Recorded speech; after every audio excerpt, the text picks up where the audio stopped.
శ్రీమన్నారాయణ. జ్ఞానానందవయం దేవం నిర్మలాస్ఫటికాకృతిం ఆధారం సర్వవిద్యానాం హయగ్రీవ ఉపాస్మహే. ఆపదాపహర్తారం ధాతారం సర్వసంపదాం లోకాభిరామం శ్రీరామం భూయో భూయో నమామ్యం. ఆదిత్యాయ సోమాయ మంగళాయ బుధాయ చ గురుశుక్రశనిభ్యశ్చ రాహవే కేతవే నమః. మనం ఇప్పుడు ఈ వీడియోలో జనవరి 1, 2025 నుంచి డిసెంబర్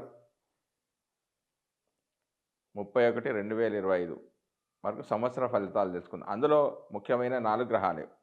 అవి ఏంటంటే గురుగ్రహము, శనిగ్రహము, రాహుగ్రహం, కేతుగ్రహం. ఈ 4 గురించి మాత్రమే చెప్పడానికి మనకు వీలు ఉంటుంది. అంటే మిగతా గ్రహాలు అంటే రవి, బుధ, శుక్ర, కుజ గ్రహాలు ఇవి మారుతూ ఉంటాయి. కొన్ని 30 రోజులు, కొన్ని 45 రోజులు. ముఖ్యంగా శని ఒక రాశిలో 2.5 సంవత్సరాలు ఉంటాడు. గురువు సంవత్సరం, రాహు కేతువులు సంవత్సరంన్నర ఎప్పుడు కూడా అవి వక్రగతిలో సంచరిస్తూ ఉంటాయి. మానవ జీవితంలో ఈ 4 గ్రహాలు అంటే గురువు, శని, రాహు, కేతువులు ప్రధాన పాత్ర వహిస్తాయి. ముందుగా మనం సంవత్సర గోచార ఫలితాలంటే ఏమిటి అనేది తెలుసుకుందాం. ప్రతి సంవత్సరము ఉగాది సందర్భంలో చేసే పంచాంగ శ్రవణంలో భాగంగా సంవత్సర గోచారాన్ని తెలియజేస్తారు. సాధారణంగా కూడా జరుగుతున్న సంవత్సరంలో తమకు సంబంధించిన శుభాశుభాలను తెలుసుకోవడం కూడా సంవత్సర గోచార ఫలితమే. ఈ విధానంలో ముఖ్యంగా ఆ సంవత్సరం శని, గురువు, రాహు, కేతువుల సంచారం ప్రధానంగా గమనిస్తారు. శని సంచరించే రాశి తమకు అనుకూలమా ప్రతికూలమా అని చూసుకోవడం అనేది ఉంటుంది. ఈ క్రమంలో తమ జన్మరాశికి శని 12, 1, 2 రాశిలో సంచరిస్తుంటే దాన్ని ఏలినాటి శని అని, 4వ స్థాన సంచారం అర్ధాష్టమ శని అని, 8వ రాశిలో సంచారాన్ని అర్ధాష్టమ శని అనే పేరుతో తెలుపుతారు. ఈ కాలాల్లో అంటే 12లో ఉంటే విశ్రాంతి లేకపోవడం, 1లో ఉంటే శరీరమైన ఇబ్బందులు, 2లో ఉంటే ఆర్థిక ఇబ్బందులు, కుటుంబ కలహాలు, 4వ స్థానంలో ఉంటే సౌఖ్యం లేకపోవడం, 8వ స్థానంలో ఉంటే ఆకస్మిక నష్టాలు, అనారోగ్యాలు తెలియజేయబడతాయి.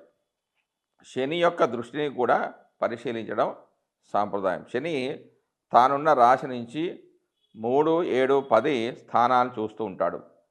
ఆ రాశిలో తమ జన్మరాశి ఉన్నప్పటికీ జాగ్రత్తలు తీసుకోవడం అవసరంగా సూచిస్తారు. అంటే ఈ 3, 7, 10 స్థానాల దృష్టి ఏ రాశిపై అయితే పడుతుందో ఆ స్థానాలు కొంచెం జాగ్రత్తగా ఉండాలని శని సూచిస్తాడు. అంతేకాకుండా శని సంచరిస్తున్న రాశి తన దృష్టి ఉన్నటువంటి రాశులను తమ జన్మరాశి నుంచి ఏ భావాలు అవుతాయో ఆ భావాల విషయంలో జాగ్రత్తలు తీసుకోవడం కూడా గోచారంలో భాగమే.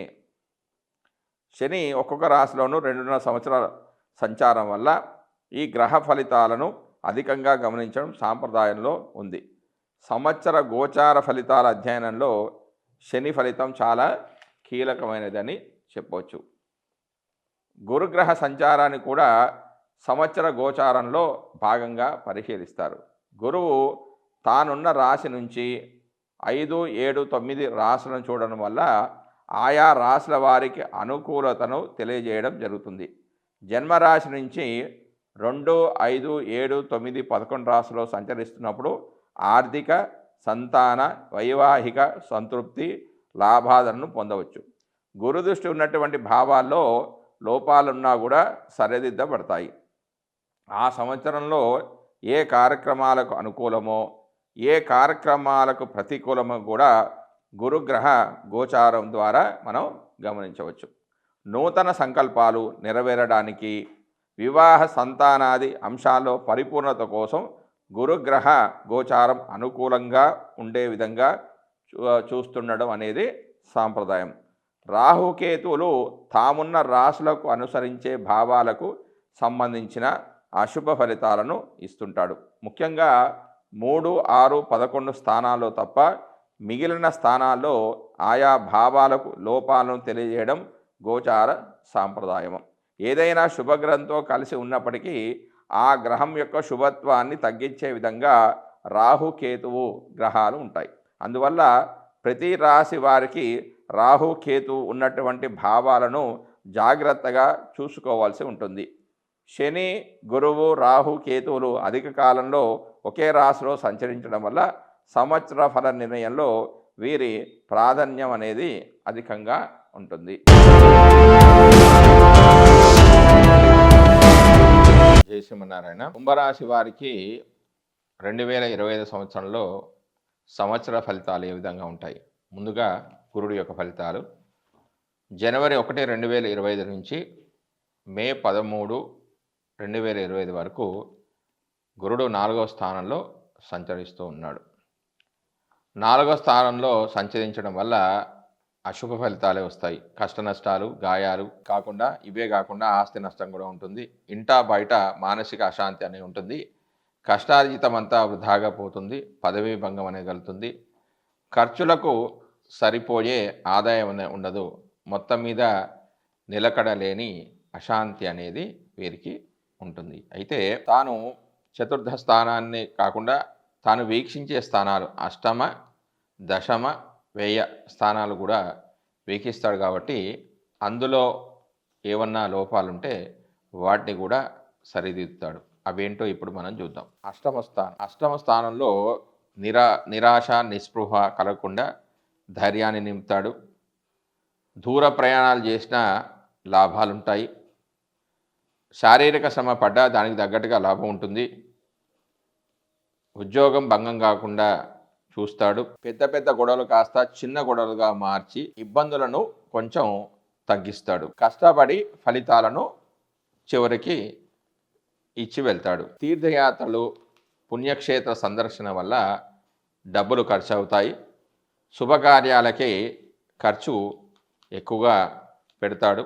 తర్వాత 14 మే 2025 నుంచి 17 అక్టోబర్ 2025 వరకు పంచమంలో సంచరిస్తూ ఉన్నాడు గురువు. పంచమంలో గురుడు శుభఫలదాత. జన్మరాశి నుంచి గురుడు 5వ రాశిలో సంచరించే కాలంలో మంచి ఉద్యోగ అవకాశాలను, పదోన్నతిని ఇస్తాడు. కీర్తి ప్రతిష్టలు ఉంటాయి. సంఘంలో గౌరవ మర్యాదలో లోటుండదు. సంతాన మూలకంగా ఆనందం ఉంటుంది. ఇంటిలో శుభకార్యాలు జరుగుతాయి. దైవ కార్యాల్లో పాల్గొంటారు. స్వయం సమృద్ధితో ఇతరులకు సహాయం చేస్తారు. బంధుమిత్రుల సహాయ సహకారాలు అందుతాయి. తన ప్రత్యేక దృష్టిచేత లగ్నాన్ని, భాగ్యస్థానాన్ని, లాభాన్ని వీక్షించడం ద్వారా ఆ ఫలితాలన్నీ ఈ విధంగా ఉంటాయి. ఉద్యోగంలో, రాజకీయాల్లో బాగా రాణిస్తారు. ధనాదాయం బాగా పెరుగుతుంది. కీర్తి ప్రతిష్టలు కూడా పెరుగుతాయి. బంధుమిత్రుల యొక్క సహాయ సహకారాలు లభిస్తాయి. దూరదేశం నుంచి, ప్రభుత్వం నుంచి గౌరవ మర్యాదలు, సన్మానాలు కూడా జరుగుతాయి.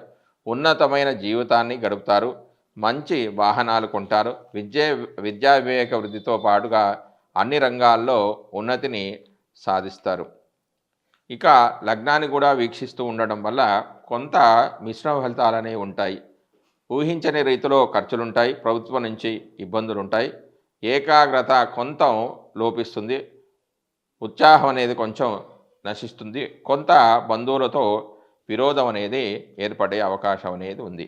దాని తర్వాత 18 అక్టోబర్ 2025 నుంచి డిసెంబర్ 4, 2025 వరకు కర్కాటక రాశిలో సంచరిస్తూ ఉన్నాడు. అంటే గురుడు 6వ రాశిలో సంచారం అనేది చేస్తున్నాడు. 6వ రాశిలో సంచారము వల్ల గురుడు పాప ఫలితాలనే ఇస్తాడు. వ్యాపారంలో నష్టాలుంటాయి. అర్థం కాని వాయు సంబంధమైన రోగాల వల్ల బాధలుంటాయి. దూరదేశ సంచారం చేస్తాడు. అనవసరంగా ఖర్చులుంటాయి. ఇతరులతో గొడవలు పడతాడు. విద్యా వినోదాల్లో పాల్గొన్నా కూడా సుఖానుభూతి అనేది చాలా తక్కువగా ఉంటుంది. గురుడు తన ప్రత్యేక దృష్టి చేత లగ్న, దశమ, వ్యయభావాలను వీక్షించడం ద్వారా కొంత ఖర్చులు ఉంటాయి. ఉద్యోగంలో, వ్యాపారంలో కొంచెం నష్టాలు అనేవి ఉంటాయి. ఈ స్థానంలో గురుడు సంచారం వల్ల లాభాల కంటే నష్టాలే ఎక్కువగా ఉంటాయని చెప్పవచ్చు. దాని తర్వాత డిసెంబర్ 5,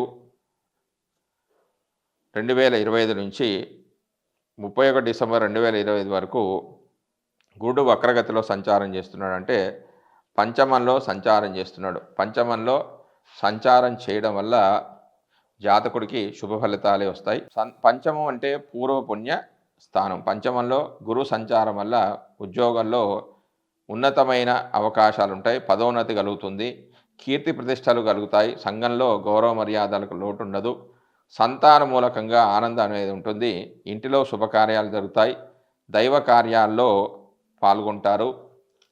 లగ్నాన్ని లాభభావాన్ని వీక్షించడం వల్ల జాతకుడికి అన్నీ మంచి శుభ ఫలితాలే జరిగే అవకాశం అనేది ఉంది. ఇక కుంభరాశి వారికి రాహు ఇచ్చే ఫలితాలు ఏ విధంగా ఉన్నాయంటే, కుంభరాశికి రాహు జనవరి 1, 2025 నుంచి 17 మే 2025 వరకు 2వ స్థానంలో సంచరిస్తూ ఉన్నాడు.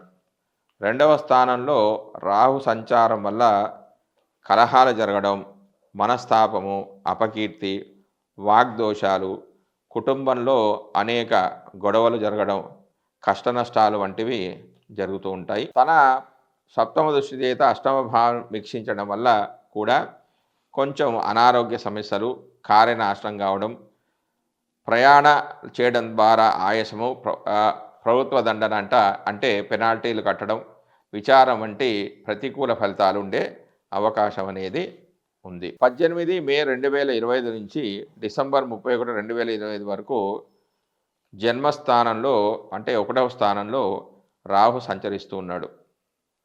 1వ స్థానంలో సంచరించడం వల్ల ఆరోగ్య భంగము, దేశ సంచారము, కలహాలు, రోగము, నష్టము, ఇబ్బందులు, భార్యాపుత్రులతో విరోధం వంటి ఇబ్బందులు అనేవి కలుగుతాయి. తన సప్తమ దృష్టి చేత సప్తమ స్థానాన్ని వీక్షిస్తూ ఉండడం వల్ల కూడా కొంచెం స్వల్ప అనుకూల ఫలితాలు కూడా జరుగుతాయి. ఇందులో వృధా ప్రయాణాలు, వ్యాధి, స్వల్ప ధనాదులు లభ్యమవుతాయి.